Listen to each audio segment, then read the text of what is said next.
Hello dear students पिलामाने आज आमे पढ़िबा गणितर तृतीय पाठ चारि गाणितिक प्रक्रिया और विभाज्यता नियम।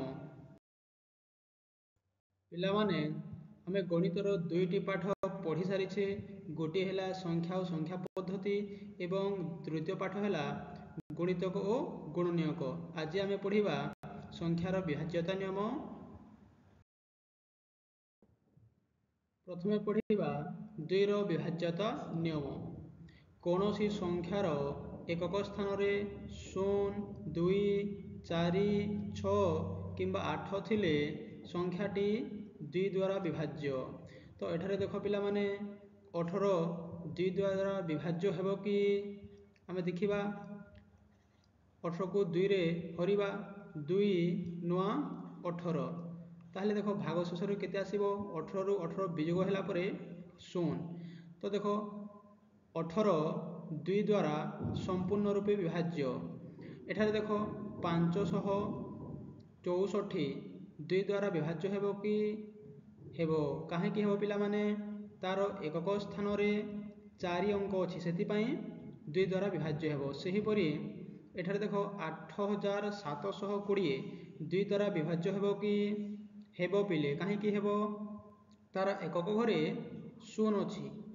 तापर एठारे देखो 3646 एही संख्याटी 2 द्वारा विभाज्य हेबो कि हेबो पिला माने काहे कि हेबो तार एकक स्थान रे 6 अछि। तो पिला माने एबे आमे 4 रो विभाज्यता नियम पढ़िबा। देखो कोन कहिछि गोटे संख्यार दशक और एकक स्थान रे 00 किंबा 4 रो गुणितक थिले मूल संख्याटी 4 द्वारा विभाज्य। तो प्रथमे 2348 को लेके देखिबा 2348। तो कोन कहिछि ए लास्ट दुईटी अंक 4 द्वारा विभाज्य हेउछि कि नाही प्रथमे सेटा देखिबा। देखो 4 1 4 तापरे 4 दुणे 8। देखो 48 टी 4 द्वारा संपूर्ण रूपे विभाज्य सेति पई तुमरो 2348 मध्य 4 द्वारा संपूर्ण रूपे विभाज्य हेबो। तापरे 7600 को देखिबा।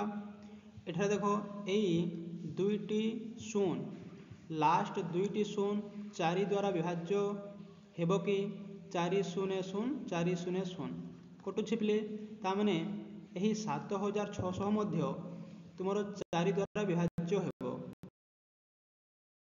एबे आमे पढ़िबा 5 रो विभाज्यता नियम। देखो कोन कहिछि एकक स्थान रे 0 बा 5 थिले मूल संख्याटी 5 द्वारा विभाज्य। तो एठारे देखो प्रथम संख्या 7650 एठारे देखो एकक घरे 0 अछि सेथि पई एही मूल संख्याटी 5 द्वारा विभाज्य हेबो।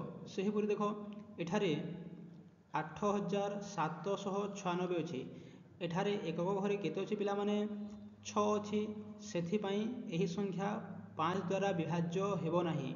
जदि 6 स्थान रे 0 किंबा 5 थांता तेबे मूल संख्याटी 5 द्वारा विभाज्य होई थांता। एठारे देखो 915 एकक स्थान रे देखो एठारे कोन अछि 5 अछि सेति पई एही संख्या मध्य 5 द्वारा विभाज्य हेबो। एठारे देखो केते अछि 625 एठारे देखो एकक स्थान रे 5 अछि सेति पई एही संख्या मध्य 5 द्वारा संपूर्ण रूपे विभाज्य हेबो। एबे आमे पढ़िबा 6 रो विभाज्यता नियम।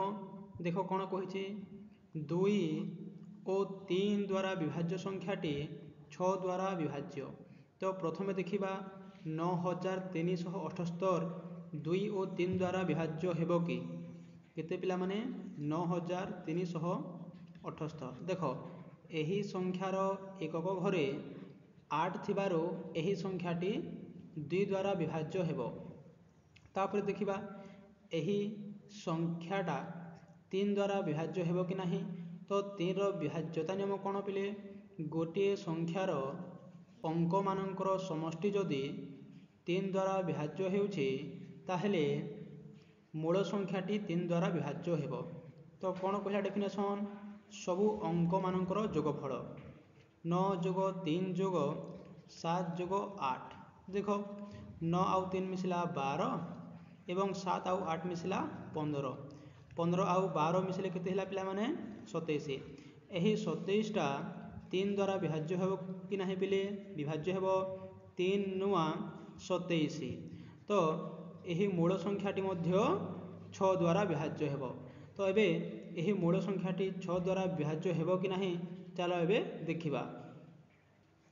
देख 6 1 के 6 9 रु 6 गले केते पिला माने 3 तापर पुणी एही 3 को तळको आनिबा 6 पंचा 30 तो 33 रु 30 गला माने केते रहबो पिले 3 पुणी एही 7 को तळको आनिबा तापर 636 37 रु 36 गला माने केते हो पिला माने 1 पुणी एही 8 को तळको आनिबा तापर देखो 6 3 18 तो 18 रु 18 वियोग हेले वियोग फल केते पिला माने 0 तो देखो एही संख्याटा 2 रे मध्य विभाज्य 3 रे मध्य विभाज्य एवं 6 रे मध्य विभाज्य।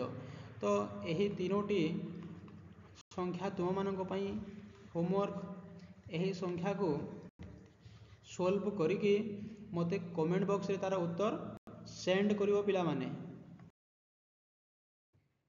एबे आमे पढ़िबा 7 रो विभाज्यता नियम। देखो कोन कहिछि कोनोसी संख्यार एकक स्थानीय अंकर 2 गुण एवं अवशिष्ट संख्या द्वारा गठित संख्यार वियोग फल जदि 0 हुए किंबा 7 द्वारा विभाज्य हुए तेबे संख्याटी 7 द्वारा विभाज्य हेबो। तो पिला माने प्रथमे आमे कोन करिबा 4935 को आमे 7 द्वारा विभाज्य करिके देखिबा। देखो 4935 तो डेफिनेशन जहा कहिछि आमे सही हिसाब रे ताको विभाज्य करिबा। देखो कोन कहिछि एकक स्थानीय रो 2 गुण करिबा तो 5 रो 2 गुण केते हेबो 5 दुणे 10 ओ अवशिष्ट संख्या केते रहिला 493 493 रु एई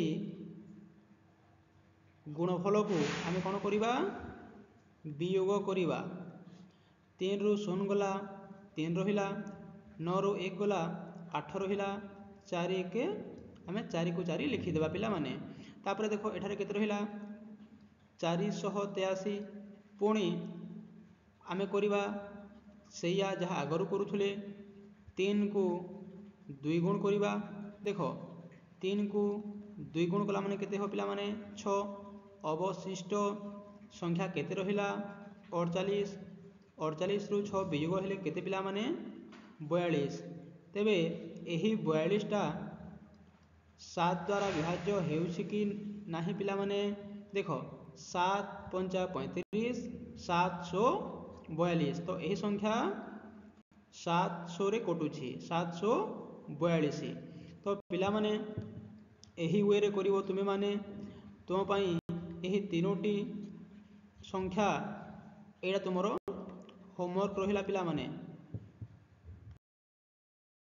पिला माने एबे आमे पढ़िबा 8 रो विभाज्यता नियम। देखो कोन कहिछि कोनोसी संख्यार शतक दशक एकक स्थान रो गठित संख्या 8 द्वारा विभाज्य हेले संख्याटी 8 द्वारा विभाज्य हेबो।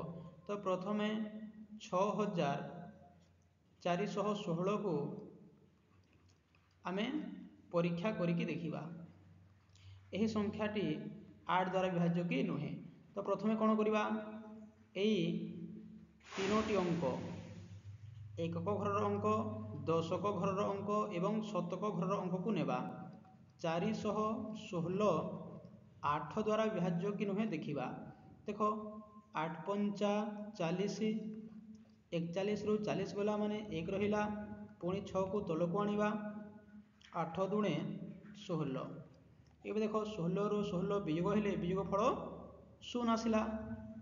जदि 416 माने एकक स्थानर अंक, दशक स्थानर अंक, शतक स्थानर अंक जदि 8 द्वारा विभाज्य हुए तेबे एही मूल संख्या मध्य 8 द्वारा विभाज्य हेबो।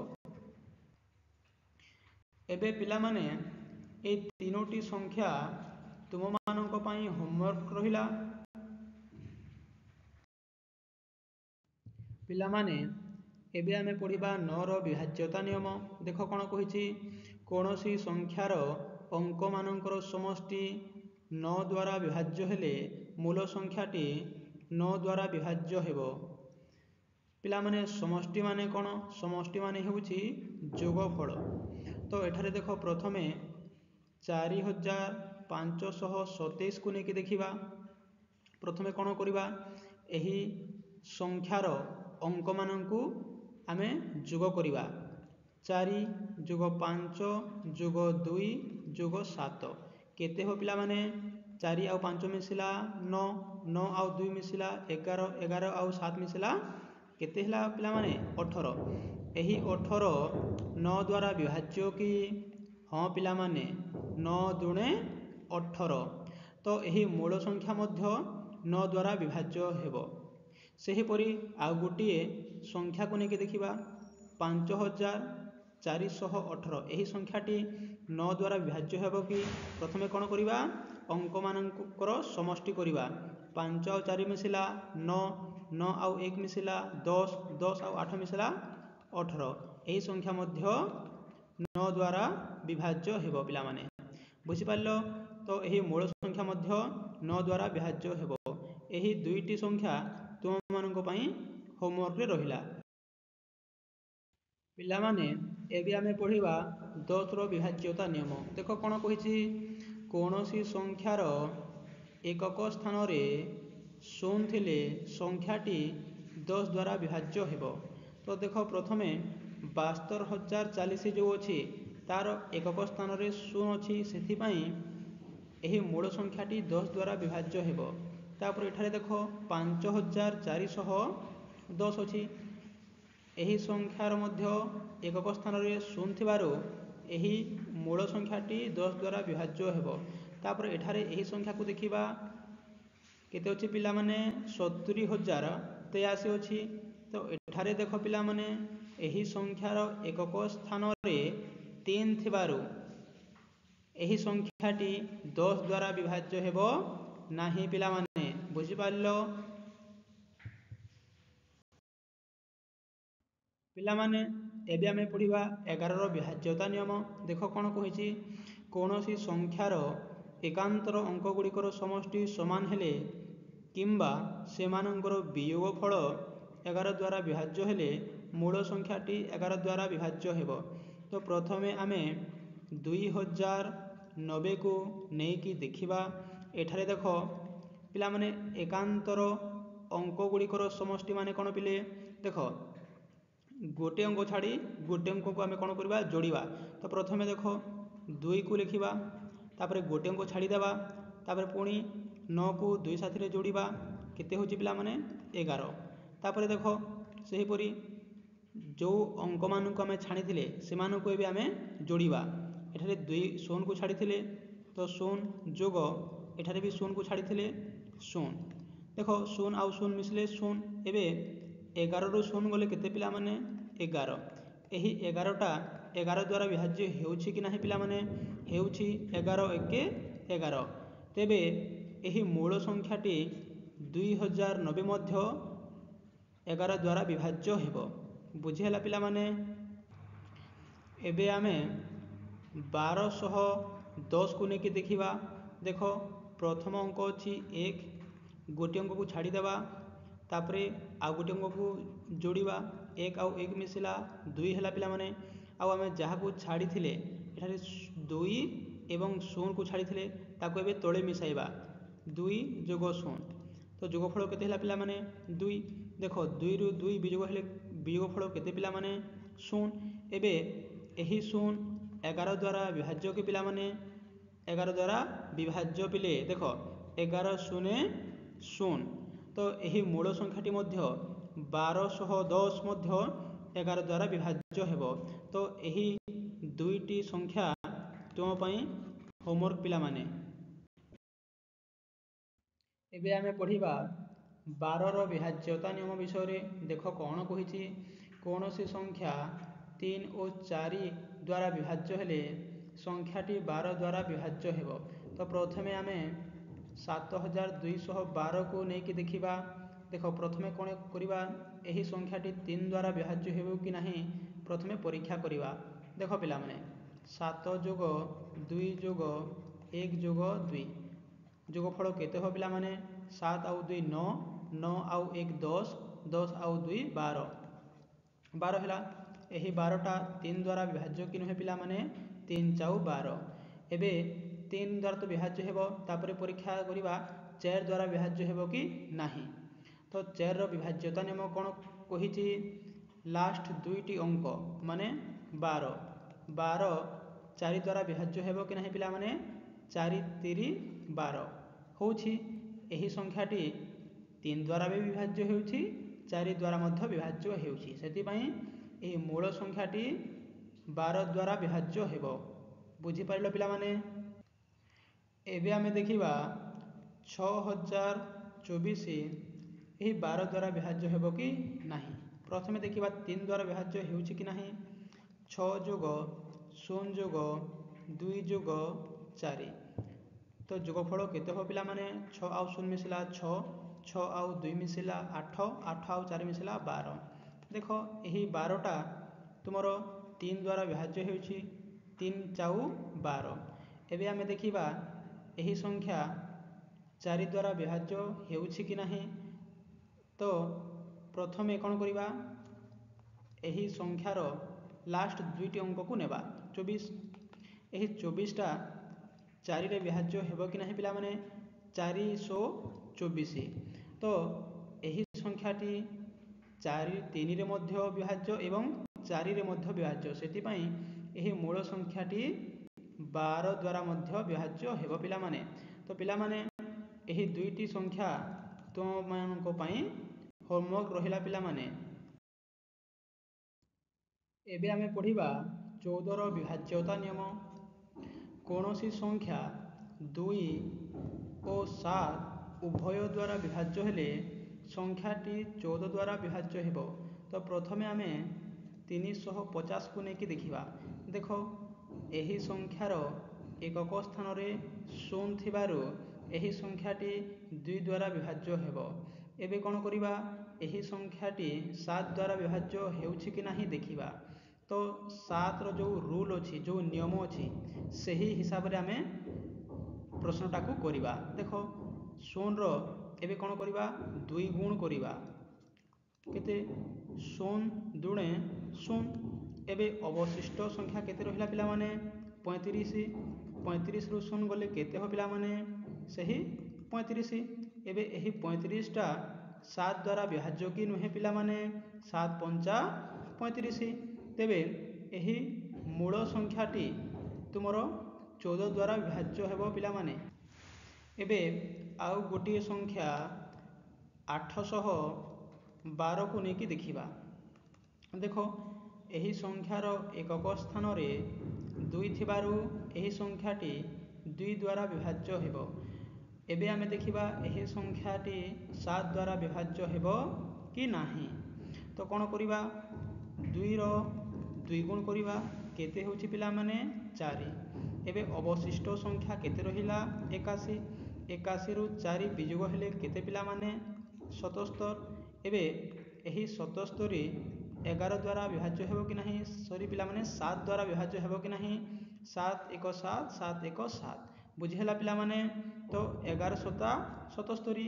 ତେବେ ଏହି ମୂଳ ସଂଖ୍ୟାଟି 812 ମଧ୍ୟ 14 ଦ୍ୱାରା ବିଭାଜ୍ୟ ହେବ ପିଲାମାନେ। ବୁଝିପାରିଲ ପିଲାମାନେ? ଏବେ ଆମେ ପଢ଼ିବା 15ର ବିଭାଜ୍ୟତା ନିୟମ। ଦେଖ କ'ଣ କହିଛି। କୌଣସି ସଂଖ୍ୟା 3 ଓ 5 ଉଭୟ ସଂଖ୍ୟା ଦ୍ୱାରା ବିଭାଜ୍ୟ ହେଲେ ସଂଖ୍ୟାଟି 15 ଦ୍ୱାରା ବିଭାଜ୍ୟ ହେବ। ତ ପ୍ରଥମେ 7515କୁ ନେଇକି ଦେଖିବା। ପ୍ରଥମେ ଏହି ସଂଖ୍ୟା 3 ଦ୍ୱାରା ବିଭାଜ୍ୟ ହେଉଛି କି ନାହିଁ ଦେଖିବା। 7 ଯୋଗ 5 ଯୋଗ 1 ଯୋଗ 5। ତ ଦେଖ ଯୋଗଫଳ କେତେ ହେବ ପିଲାମାନେ? 7 ଆଉ 5 ମିଶିଲା 12, 1 ଆଉ 5 ମିଶିଲା 6, 12 ଆଉ 6 ମିଶିଲା ପରେ କେତେ ହେବ ପିଲାମାନେ? 18। ଦେଖ ଏହି 18 3 ଦ୍ୱାରା ବିଭାଜ୍ୟ ହେଉଛି 318। ତାପରେ ଆମେ ଦେଖିବା ଏହି ସଂଖ୍ୟାଟି 5 ଦ୍ୱାରା ବିଭାଜ୍ୟ ହେଉଛି କି ନାହିଁ। ଦେଖ ଏହି ସଂଖ୍ୟାର ଏକକ ଘରେ 5 ଥିବାରୁ ଏହି ସଂଖ୍ୟାଟି 5 ଦ୍ୱାରା ବିଭାଜ୍ୟ ହେବ। ତ ପିଲାମାନେ ଏଥିରୁ ଆମେ ବୁଝିଲେ କି ଏହି ମୂଳ ସଂଖ୍ୟାଟା 3 ଓ 5 ଦ୍ୱାରା ବିଭାଜ୍ୟ ହୋଇଥିବାରୁ ଏହି ସଂଖ୍ୟାଟି 15 ଦ୍ୱାରା ମଧ୍ୟ ବିଭାଜ୍ୟ ହେବ। ଏବେ ଆମେ 6045କୁ ନେଇକି ଦେଖିବା। ଏହି ସଂଖ୍ୟାଟି 3 ଦ୍ୱାରା ବିଭାଜ୍ୟ ହେଉଛି କି ନାହିଁ ପିଲାମାନେ? ଦେଖ କ'ଣ କରିବା? ସମଷ୍ଟି କରିବା। 6 ଯୋଗ 0 ଯୋଗ 4 ଯୋଗ 5 କେତେ ହେବ ପିଲାମାନେ? 6 ଆଉ 0 ମିଶିଲା 6, 4 ଆଉ 5 ମିଶିଲା 9, 6 ଆଉ 9 ମିଶିଲେ କେତେ ହେବ ପିଲାମାନେ? 15। ଦେଖ ଏହି 15ଟା ତୁମର 3 ଦ୍ୱାରା ବିଭାଜ୍ୟ ହେଉଛି। 3 ପଞ୍ଚା 15। ଏବେ ଦେଖ ଏହି ସଂଖ୍ୟାଟି 5 ଦ୍ୱାରା ବିଭାଜ୍ୟ ହେବ କି ନାହିଁ ପିଲାମାନେ? ହେବ। କାହିଁକି ହେବ? ତାର ଏକକ ଘରେ 5 ଥିବାରୁ ଏହି ସଂଖ୍ୟାଟି 5 ଦ୍ୱାରା ବିଭାଜ୍ୟ ହେବ। ତ ଦେଖ ପିଲାମାନେ ଏହି ସଂଖ୍ୟାଟି 3 ଦ୍ୱାରା ବିଭାଜ୍ୟ ହେଉଛି ଏବଂ 5 ଦ୍ୱାରା ମଧ୍ୟ ବିଭାଜ୍ୟ ହେଉଛି। ସେଥିପାଇଁ ପିଲାମାନେ ଏହି ମୂଳ ସଂଖ୍ୟାଟି 15 ଦ୍ୱାରା ବିଭାଜ୍ୟ ହେବ। ପିଲାମାନେ ଏବେ ଆମେ ପଢ଼ିବା 16ର ବିଭାଜ୍ୟତା ନିୟମ। ଦେଖ କ'ଣ କହିଛି? ଗୋଟିଏ ସଂଖ୍ୟାର ହଜାର, ଦଶକ ଓ ଏକକ ସ୍ଥାନରେ 0, 0, 0 କିମ୍ବା 4ର ଗୁଣିତକ ଥିଲେ ମୂଳ ସଂଖ୍ୟାଟି 16 ଦ୍ୱାରା ବିଭାଜ୍ୟ ହେବ। ତ ପ୍ରଥମେ ଆମେ 5504କୁ ନେଇକି ଦେଖିବା। ତ ଦେଖ ପିଲାମାନେ ଏଇଟା ହେଉଛି ଆମର ଏକକ ସ୍ଥାନ, ଦଶକ ସ୍ଥାନ ଏବଂ ଶତକ ସ୍ଥାନ। ତ ପିଲାମାନେ ଏଠାରେ ତ 0, 0, 0 ନାହିଁ। ତ ଆମେ ଦେଖିବା ଏଇ 504 4 ଦ୍ୱାରା ବିଭାଜ୍ୟ ହେଉଛି କି ନାହିଁ। ଦେଖ 4 1 4, 5ରୁ 4 ଗଲେ ପିଲେ 1, ତାପରେ 0 ଆଉ 4କୁ ତଳକୁ ଆଣିବା। ତାପରେ ଦେଖ 4 ଦୁଣେ 8 ପିଲେ 10ରୁ 8 ଗଲେ କେତେ ପିଲାମାନେ? 2 ଏବଂ ଏଇ 4କୁ ପୁଣି ତଳକୁ ଆଣିବା। ତାପରେ ଦେଖ ପିଲାମାନେ 424। ଏବେ 24ରୁ 24 ବିଯୋଗ ହେଲେ ବିୟୋଗଫଳ 0 ଆସିବ ପିଲାମାନେ। ତ ଦେଖ ପିଲାମାନେ ଏହି 5504ଟା 4 ଦ୍ୱାରା ସମ୍ପୂର୍ଣ୍ଣ ରୂପେ ବିଭାଜ୍ୟ ହେଉଛି। ତ ପିଲାମାନେ ଏହି ମୂଳ ସଂଖ୍ୟାଟା 16 ଦ୍ୱାରା ବିଭାଜ୍ୟ ହେବ। ତାପରେ ଆମେ ଦେଖିବା ଏଇ 6416 16 ଦ୍ୱାରା ବିଭାଜ୍ୟ ହେବ ନା ନାହିଁ। ପିଲାମାନେ ଏହି 6416ରେ 3ଟି ସ୍ଥାନରେ ତା ମାନେ ଏକକ ସ୍ଥାନରେ, ଦଶକ ସ୍ଥାନରେ ଏବଂ ଶତକ ସ୍ଥାନରେ 0, 0, 0 ତ ନାହିଁ। କିନ୍ତୁ ଆମେ ଦେଖିବା ଏଇ 404 ଦ୍ୱାରା ବିଭାଜ୍ୟ ହେବ ନା ନାହିଁ। ଦେଖ 4 1 4 କଟିଲା ଏବଂ 2ଟି 0କୁ ଆମେ ଏପଟେ ଲଗାଇଦେବା। ତାମାନେ 4କୁ ଆମେ ଯଦି 107ରେ ଗୁଣିବା ଆମକୁ 400 ମିଳିବ। ତ ପିଲାମାନେ ତ ଏହି ସଂଖ୍ୟାଟି 4 ଦ୍ୱାରା ସମ୍ପୂର୍ଣ୍ଣ ରୂପେ ବିଭାଜ୍ୟ ହେଉଛି। ସେଥିପାଇଁ ଏହି ମୂଳ ସଂଖ୍ୟାଟି 16 ଦ୍ୱାରା ମଧ୍ୟ ବିଭାଜ୍ୟ ହେବ। ଏହି ଦୁଇଟି ସଂଖ୍ୟା ତୁମମାନଙ୍କ ପାଇଁ ହୋମୱାର୍କ ପିଲାମାନେ। ପିଲାମାନେ ଏବେ ଆମେ ପଢ଼ିବା 17ର ବିଭାଜ୍ୟତା ନିୟମ। ତ ବିଟ୍ 1 କ'ଣ କହିଛି ଦେଖ ପିଲାମାନେ? ସଂଖ୍ୟାର ଶେଷ ଅଙ୍କ ନିଅନ୍ତୁ ଏବଂ ଏହାକୁ 5 ଦ୍ୱାରା ଗୁଣନ କରନ୍ତୁ। ତ ପ୍ରଥମେ କ'ଣ କରିବା ଦେଖ, ଏଇ 952 କୁ ଲେଖିବା। ଆଉ ବିଟ୍ ନମ୍ବର 1 କହିଛି ଶେଷ ଅଙ୍କ 2, ଏହାକୁ ଆମେ କ'ଣ କରିବା 5 ସହିତ ଗୁଣନ କରିବା, 2 ଗୁଣନ 5। ତାପରେ ଦେଖ ବିଟ୍ 2 କ'ଣ କହିଛି, ଅବଶିଷ୍ଟ ଅଙ୍କରୁ ଗୁଣଫଳ ବିୟୋଗ କରନ୍ତୁ। ଏବେ ଅବଶିଷ୍ଟ ସଂଖ୍ୟାଟା କେତେ ପିଲାମାନେ 95। ଏହି 95 ସାଥିରେ ଆମେ କେତେ ଗୁଣଫଳ କେତେ ହେଲା ଏଠାରେ 10, 10କୁ ବିୟୋଗ କରିବା। ତ 95ରୁ 10 ବିୟୋଗ ହେଲେ କେତେ ପିଲାମାନେ 85। ଏହି 85କୁ ଆମେ ଏଥର ଦେଖିବା 17 ଦ୍ୱାରା ବିଭାଜ୍ୟ ହେଉଛି କି ନାହିଁ। ଦେଖ ପିଲେ 17 ପଞ୍ଚା 85, ତ 17 ଦ୍ୱାରା 85 ବିଭାଜ୍ୟ ହେଉଛି। ତ ପିଲାମାନେ ଏହି ମୂଳ ସଂଖ୍ୟାଟି 17 ଦ୍ୱାରା ବିଭାଜ୍ୟ ହେବ। ତ ପିଲାମାନେ ଏବେ ଆମେ ଆଉ ଗୋଟିଏ ସଂଖ୍ୟାକୁ ନେଇକି ପରୀକ୍ଷା କରିବା। 1105କୁ ନେବା। 5ର କ'ଣ କହିଛି, 5କୁ 5 ସାଥିରେ ଗୁଣନ କର, ଗୁଣଫଳ କେତେ ଆସିଲା ପିଲାମାନେ 5 ପଞ୍ଚା 25। ଏବେ ଅବଶିଷ୍ଟ ସଂଖ୍ୟା କେତେ ରହିଲା 110। ଏହି 110 ସାଥିରେ ଆମେ କ'ଣ କରିବା ପିଲାମାନେ, ଏହି 25କୁ ବିୟୋଗ କରିବା। ଦେଖ 110ରୁ 25 ବିୟୋଗ ହେଲେ ବିୟୋଗ ଫଳ କେତେ ପିଲାମାନେ 85। ଏବେ ଏହି 85ଟା 17 ଦ୍ୱାରା ବିଭାଜ୍ୟ କି ନୁହେଁ, ଦେଖ 17 ପଞ୍ଚା 85, ତ 17 ଦ୍ୱାରା 85 ସମ୍ପୂର୍ଣ୍ଣ ରୂପେ ବିଭାଜ୍ୟ ହେଉଛି। ତ ପିଲାମାନେ ଏହି 1105ଟା ତୁମର 17 ଦ୍ୱାରା ବିଭାଜ୍ୟ ହେବ। ପିଲାମାନେ ଏହି ଦୁଇଟା ସଂଖ୍ୟା ତୁମମାନଙ୍କ ପାଇଁ ହୋମୱାର୍କ ପିଲାମାନେ। ଏବେ ଆମେ ପଢ଼ିବା 18ର ବିଭାଜ୍ୟତା ନିୟମ। କୌଣସି ସଂଖ୍ୟା 2 ଓ 9 ଦ୍ୱାରା ବିଭାଜ୍ୟ ହେଲେ ମୂଳ ସଂଖ୍ୟାଟି 18 ଦ୍ୱାରା ବିଭାଜ୍ୟ ହେବ। ତ ପ୍ରଥମେ ଆମେ କ'ଣ କରିବା 7218କୁ ନେଇକି ଦେଖିବା। ଦେଖ ଏହି ସଂଖ୍ୟାଟି 2 ଦ୍ୱାରା ବିଭାଜ୍ୟ ହେବ କି ନାହିଁ ପିଲାମାନେ, ହେବ। କାହିଁକି ହେବ, ତାର ଏକକ ଘରେ ଦେଖ 8 ଥିବାରୁ ଏହି ସଂଖ୍ୟାଟି 2 ଦ୍ୱାରା ବିଭାଜ୍ୟ ହେବ। ତାପରେ ଏହି ସଂଖ୍ୟାଟି 9 ଦ୍ୱାରା ବିଭାଜ୍ୟ ହେବ କି ନାହିଁ ପିଲାମାନେ ଦେଖିବା।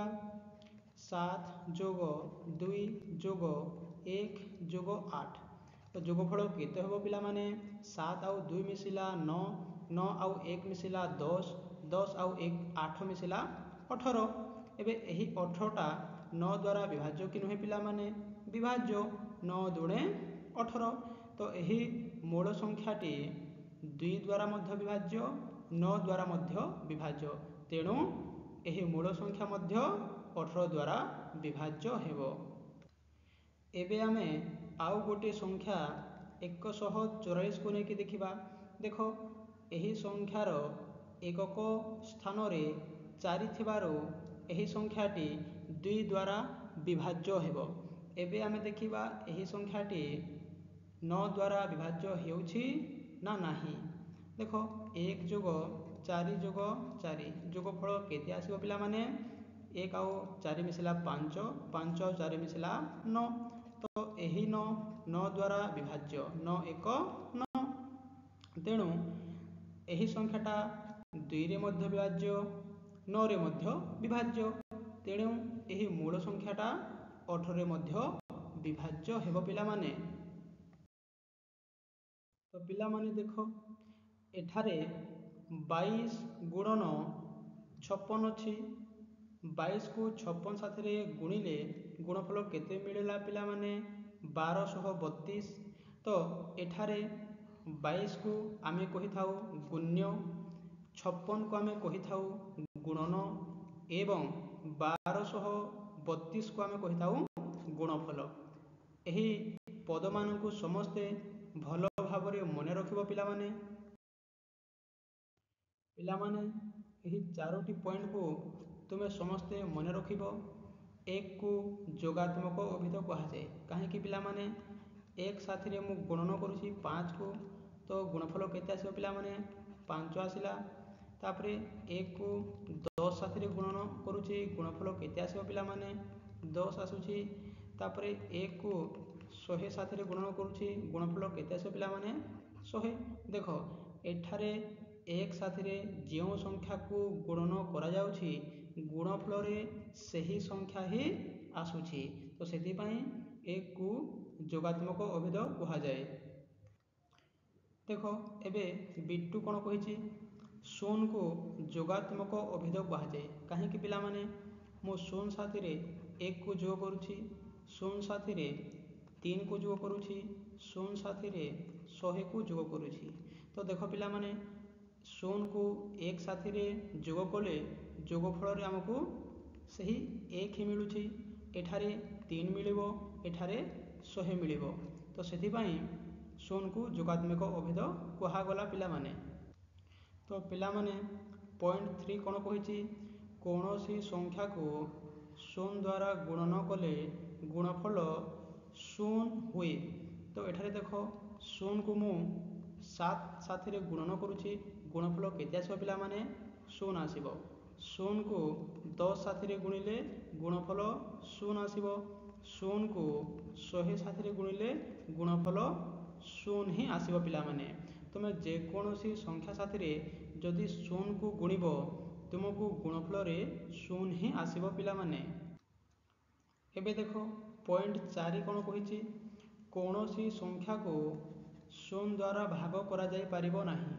तो एठारे 5 को 0 साथी रे भाग करी कि देखिबा।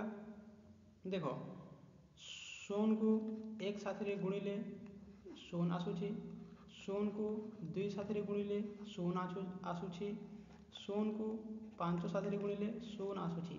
तो पिला माने एठारे 0 को आमे जे कोनोसी संख्या साथी रे गुणिबा गुणफल रे हमकु 0 ही मिलिबो। सेथि पई आमे कोनोसी संख्या को 0 द्वारा भाग करि परिबा नाही। पिला माने एही स्लाइड रे आमे पढिबा भाज्य कोण, भाजक कोण, भागफल कोण और भागशेष कोण। तो एठारे देखो गोटे संख्या लेखा होइछि 50। 50 को आमे 25 रे होलिले केते मिलुछि 25 दुणे 50। एठारे आमे 50 लिखिले 50 रु 50 वियोग हैला एवं वियोग फल केते आसला पिला माने 0।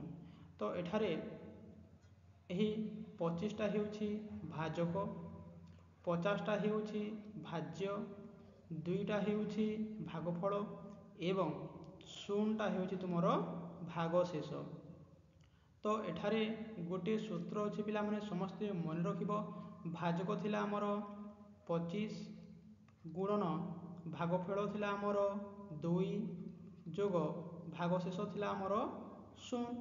समस्तଙ୍କୁ सरल कला परे भाज्य केते आसीबो पिला माने 50। एटा होछि एई फॉर्मूलार अर्थ।